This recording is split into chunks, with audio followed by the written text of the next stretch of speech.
Today, I'm going to read for you the first part of The Adventures of Sherlock Holmes.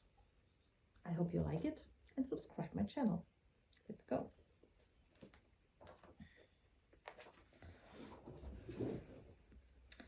To Sherlock Holmes, she is always the woman who outsmarted him.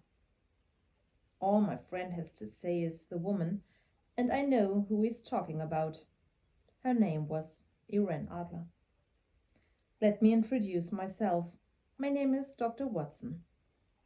Holmes and I share rooms together on 221B Baker Street until I got married. We lived there as friends for years, with me helping him in investigations. Later, I turned many of those adventures into stories for my readers. One night, I was walking about London when I found myself on Baker Street. It was March 20, 1888. I looked up and saw Holmes in the second-floor window.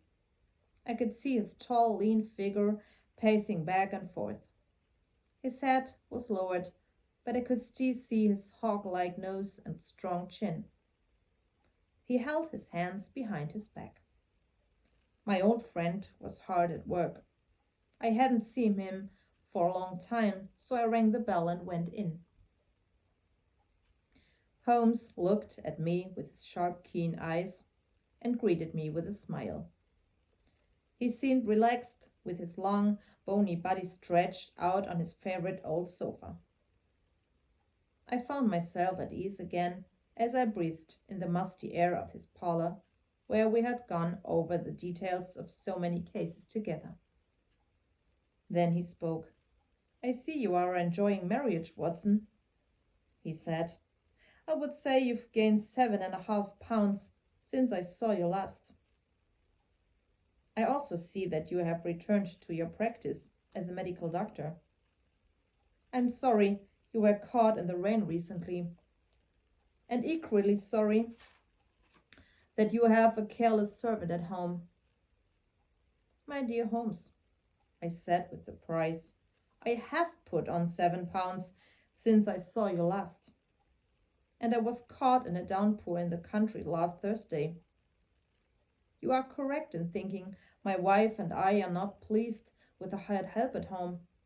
But how on earth did you know?" "Really? I was sure it was 7.5, laughed Holmes. "It's simple, Watson. Your shoes reveal they were covered in mud recently, and I can see the scrape marks carelessly left by the person who cleaned those shoes. I also detect the faint smell of antiseptic on you, some sort of black powder on your finger that can only be used to treat infections. And there is a bulge in your coat where you normally carry your stethoscope. These clues tell me you are once again a man of medicine." "It always sounds so simple when you explain it, Holmes," I said. "Yet I never understand how you get from point A to point B, though I see everything that you see." "You see, but you do not observe," Holmes said, handing me a sheet of thick paper. "For example, what do you see in this note? Read it aloud, my friend." "A tall, masked man will call upon you tonight," I began, "who wishes to speak to you. You have helped royal persons in the past, so I know I can trust you. This from many reliable sources have we heard." "What do you make of the note, Watson?" Holmes asked. "It is expensive paper," I replied. "Whoever sent the note is not poor." I held the paper up to the light. "Also, there are marks on the paper." "The marks reveal much," said Holmes. "They tell me the name of the company that manufactured this particular sheet. I found out that it's located in the kingdom of Bohemia." "That's not all," he continued. "The person who wrote this note is German." "Did you notice the odd sentence?" This from many reliable sources have we heard. Someone who spoke French or Russian would not have written a sentence like that. It could only be written by a German speaking person. And, if I'm not mistaken, here he comes now. From outside came the sound of horses, hoofs, and carriage wheels. Moments later, someone rang the bell. This was followed by the soft thud of footsteps on the stairs and a loud knock on the door. A very large man entered the parlor. He was over 6 feet tall and very muscular. He wore a fancy coat and a deep blue cape. The cape was fastened at his neck with a large gemstone. Our visitor's boots were high and topped off with fur. He held a large hat in one hand. With his other, he adjusted an eye mask that covered the upper part of his face. "Please sit down," said Holmes. "This is my friend and colleague, Dr. Watson.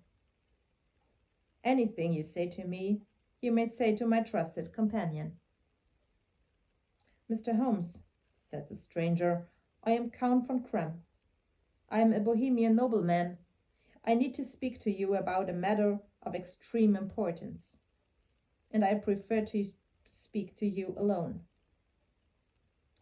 I got up to leave, but Holmes grabbed my arm. "If you will not speak to both of us, then I cannot help you." "Very well," answered our visitor. "But I must begin by asking you both to keep these matters secret for 2 years. After that, it will not matter. But for now, the fate of Europe depends upon your silence." Holmes and I promised to keep the matter secret. Our visitor continued. "Please forgive the mask. The person who sent me must keep his name unknown. I haven't even given you my real name." "I know," said Holmes. The masked man continued. "These events could create a terrible scandal for the royal family of Bohemia." "I know that also," added Holmes. "Please, your Majesty," continued. Our guest suddenly became upset and paced the room nervously. Then he grabbed the mask, tore it from his face, and threw it to the floor. "You're correct, Mr. Holmes," he cried. "I can hide nothing from you. I haven't been sent by a member of the royal family. I am the king. I am Wilhelm Gottsreich Sigismund von Ornstein, Grand Duke of Cassel-Feldstein, King of Bohemia. My problem is so serious that I could not risk sending another in my place. I trust only myself to tell you my story." "Then please," said Holmes, "tell me." "It all began 5 years ago. I was visiting Warsaw, Poland, and met a woman named Irene Adler. Perhaps you know of her." "Please, doctor," Holmes said to me, "what does the index have to say about Miss Adler?" Holmes kept a large book filled with every sort of newspaper, clipping, and bit of information he could find. He called the book the Index. I took the index from the shelf, found the name Irene Adler, and handed it to Holmes. "Let me see," he said. "Born in Liverpool in 1858. An opera singer, I see. Sang with the Imperial Opera of Warsaw. Retired from singing and living in London." He looked up at the king. "And so you fell in love with this woman in Warsaw?" "That's correct, Mr. Holmes," said our royal visitor. "But now I am to be married to another, a Norwegian princess. If her family were to find out about Miss Adler, it would ruin everything." "But that is the problem. Miss Adler does not want me to marry. She threatens to send our love letters to my fiance."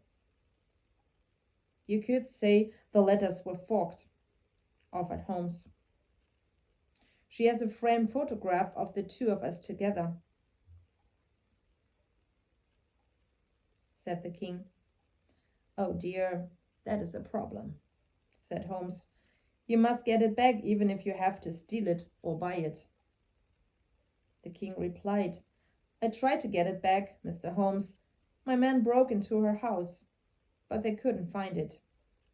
And she won't take any amount of money for it. She says she is going to send the photograph and the letters on the day my fiance and I announce our engagement. That will be in 3 days. Then we must get to work, said Holmes. I will need the name of your hotel and Miss Adler's address. I am at the Langham Hotel under the name of Count von Krem, said the king, and Miss Adler is at Bryony Lodge on Serpentine Avenue. Very well, said Holmes. I will contact you at your hotel when I have news. And Watson, be so good as to call on me tomorrow at 3 p.m.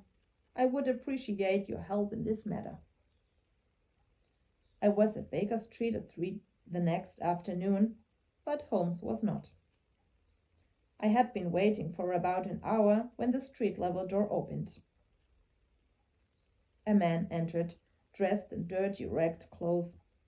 His chin was covered by a scraggly beard, and he walked with a limp. The next part in the next video. See you soon.